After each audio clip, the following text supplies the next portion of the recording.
Hi everyone, in this tutorial, let's discuss the importance of blush.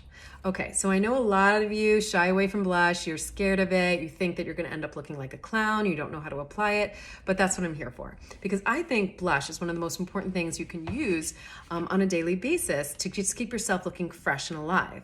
So there are two different types of brushes that you can use for blush. You can use a traditional blush brush or a fan brush.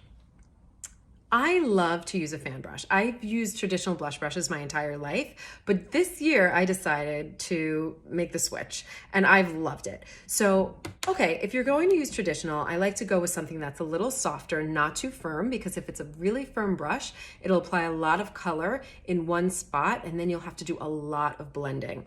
This one happens to be the sheer powder brush from Bobbi Brown. It gives a really nice even application and you can really just apply it to the cheek like this. It's kind of like a circular motion, but I'm only doing half of it,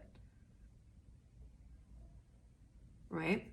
Or you can use a fan brush. This one is Morphe and it is B8. I love this. It's really, really soft to the touch. It just gives you a nice dusting of color so you can really control the amount of color that goes on your skin. Now this blush is really pretty. It's a nice rosy color. It's from Tom Ford and it's called Disclosure. I am taking a tiny bit, I'm just tapping the brush on the color. I'm not digging. I don't need a lot of product. I'm just lightly tapping. You can tap it off if you'd like. And in a circular motion, so I'm starting in the front, I'm going back towards the ear, and then I'm coming back around. Right? So it's just a really soft application.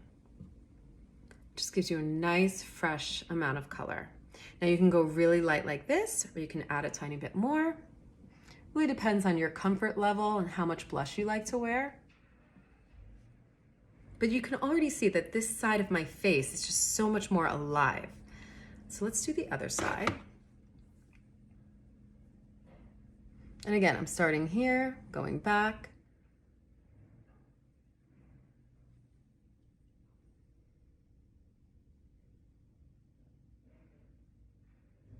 You could also do this if you wanted, kind of like a down on the diagonal motion. If you smile, it lifts your cheek and it lifts your apple so that you can really catch it at the top, because you don't want your blush to go too low. The higher you apply your blush, the more lifted your face looks. And you can really never do too much blending. It's that simple. You don't have to be scared of blush. You just need to embrace it and just apply it on a daily basis, and you'll love it.